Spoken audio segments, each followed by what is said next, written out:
right, guys, you're offered, pick a number, 10 grand, and you can either drop the price or you can drop your closing costs. Which you're going to go with? Stay tuned. I'll let you know. You better get fired up.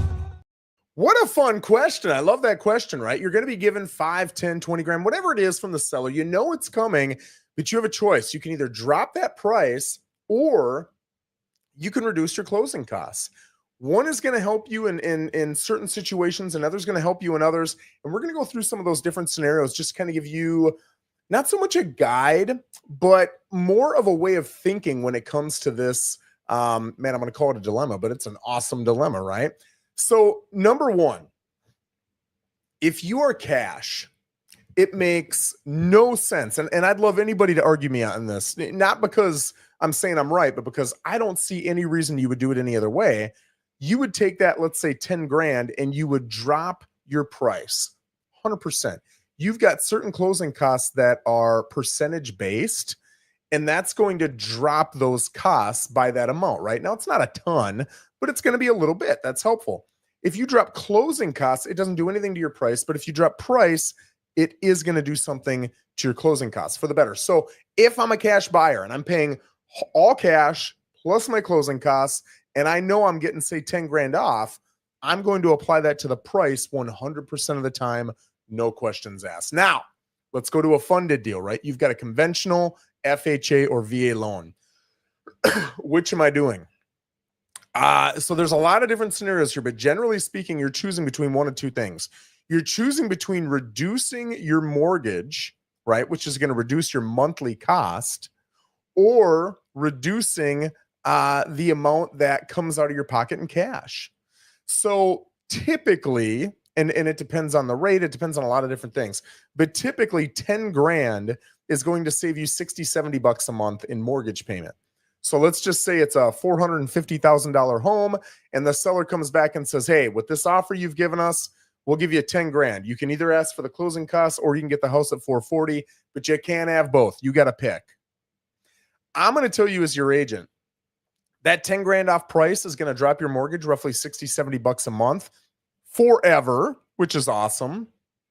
But that's also this impactful to most people, right? It's great. It's nice, but it's this impactful.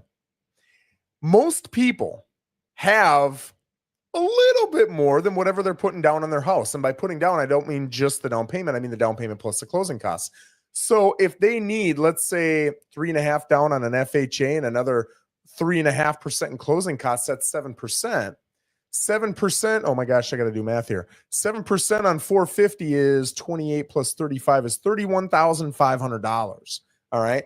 Most people who need $31,500 have $35,000, $40,000 to their name.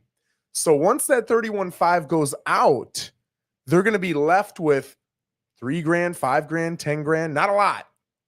So for most people, when I see that decision popping up, most people say, keep the price at 450 and let's instead decrease our closing costs by $10,000. Now, instead of coming with 31.5, I can come with 21.5. The seller's going to pay the other 10,000, and that fattens up my bank account. If any issues arise, whatever, I can take care of it, right? And although there's an asterisk here, you can at any time take that $10,000, change your mind, and apply it towards your mortgage payment, right? Saving all that interest, assuming you tell them that that's what you want to do.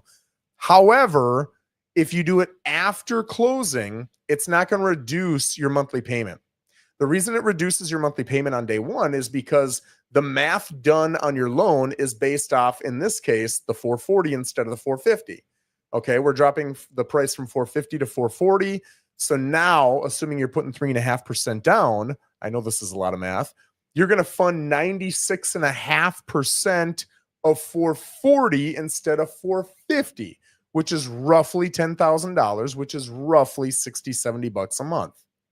Once you close at, say, 450, so you can save 10 grand in the closing costs, yes, you can apply that towards your mortgage. Yes, that will save you a ton in interest. It'll allow you to pay that sucker off way earlier. However, the math is still based on 96.5% of 450, not 440, and that would not change unless you're refied, which is a completely different deal, right? So for most people who are funded, it makes sense to reduce your closing costs instead of reducing your price. But again, it's dependent on everybody's individual situations. Now, most people are going to take that money if they take it off their closing costs, and they're just going to, like in this case where I said your closing costs are going to be 31.5, they're just going to say, hey, let's go from 31.5 to 21.5. Easy peasy. I like it. I keep 10 grand. Some others are going to ask some more in-depth questions. For example, hey, I'm at 6.5% right now on my rate. Can I buy that rate down, and how much would it cost? Maybe for 10 grand, you can get a half point, a point and a half off your mortgage rate, whatever it is. If you can get it from 6.5 down to 5.5, and you're going to stay in that home for a long time, that lender will tell you, hey, to reduce it by a point, it's going to cut, let's just say it's 10 grand, right? And it changes all the time. You got to ask your lender. And they say, hey, you can do that for $10,000. For me, the question is going to be, okay, where's my break-even point? Where is it where that money will have been saved? Because on day one, if I immediately sell it, I'm going to be out that $10,000. I could have had it, but I gave it up to buy my rate down. So I'm out 10 grand. But every month I'm saving money because my rate's lower. At what point do I break even on that 10 grand and I've actually saved money? And the question then is, am I going to stay here much longer than that period? So your break even point might be 2.5 years. Well, if you're like me and you plan on, like, I could honestly see myself dying in this house.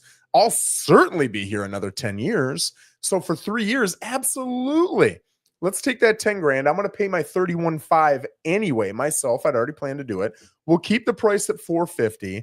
I'm going to take that 10 grand and buy the rate down. And now my monthly is going to be way lower, even though my price is higher. I've already got the 31.5 accounted for in this example, and I'm lowering my rate, which is going to help me for the life of the loan. After 3 years, for 27 years, I'm making money on that decision, right? So that's another thing to think about. Some other people, especially if you're tight on money, they might want to invest roughly $700 to $1,400 into a home warranty, or maybe you want to use it to spruce things up. Maybe you need some new appliances, or you want to redo the flooring or the countertops or whatever it is. There's a lot of different things that you can do with that money, and it really depends upon what your intent is. For most people, they're looking to save cash. The second biggest thing is to lower that monthly, which I just shared with you a couple different ways to do that. But some people just want to change their house. They want to update it, renovate it, change the floor plan, whatever it is they want to do. That cash could allow you to do that as well. So guys, the answer to the question isn't as simple as a black and white response of do this or do that. Although if you're cash, I do think reducing your price makes sense 100% of the time. But if you're funded, which is most people, it really depends upon what your intent is and what goals you're trying to achieve. Guys, I appreciate you joining me for What's Hot, where we talk about the hottest things in today's Port St. Lucie market. If you've got something you'd like me to talk about that's hot in the market, again, we're here every single Monday at 11 o'clock, where we talk about the hottest things in the market, and I'd love to talk about your thing. Feel free to DM me, put it in the comments, and we will certainly bring it up in a future video. Thanks for joining me. Have an absolutely wonderful rest of your week. Take care.